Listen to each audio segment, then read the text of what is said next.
आज परभणी जिल्हा पोलीस अधीक्षक यांच्याकडे सत्यशोधक युवा संघाच्या माध्यमातून व अनेक संघटनांच्या माध्यमातून आम्ही जे परभणीतील टाकळी येथील रहिवासी आहेत उत्तम वावळे यांचा मुलगा रोहित वावळे याला ऊसतोडीच्या कामाला नेऊन तमिळनाडू जिल्ह्यामध्ये मारून टाकलेला आहे, त्याचा खून केलेला आहे।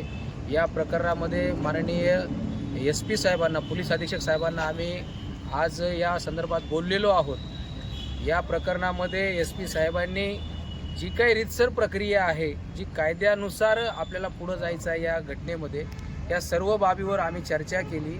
ही घटना जे तामिळनाडूमध्ये आहे, तर तामिळनाडू पोलीस यांच्याशी संपर्क झालेला आहे, त्यांच्याशी बोलणं झालेलं आहे, तिथल्या SPशी बोलणं झालेलं आहे आणि लवकरच तामिळनाडू या ठिकाणी जाऊन ते जे घटना आहे आणि त्या घटनेतला जो FIR आहे याच्यावर अभ्यास करून तो कायद्याने गुन्हा दाखल होणार आहे।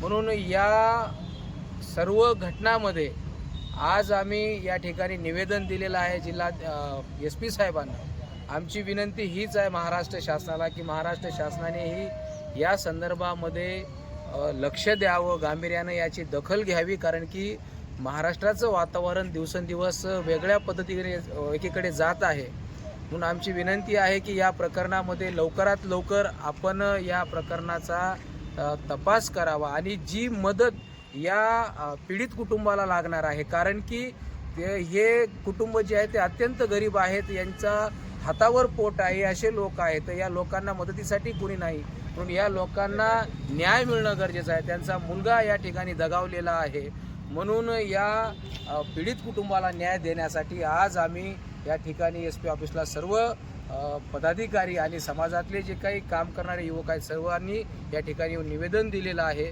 आदरणीय SP साहेबांनी अत्यंत उत्तम प्रकारे आम्हाला प्रतिसाद दिलेला आहे। त्यांना जे जे शक्य आहे या प्रकरणामध्ये त्यांनी ते केलेलं आहे आणि लवकरच एक टीम जे तामिळनाडूमध्ये इरोड नावाचा जिल्हा आहे, त्या इरोड नावाच्या जिल्ह्यामध्ये भवानी नावाचा तालुका आहे, त्या ठिकाणी एक परभणीमधून डेलिगेशन जाऊन या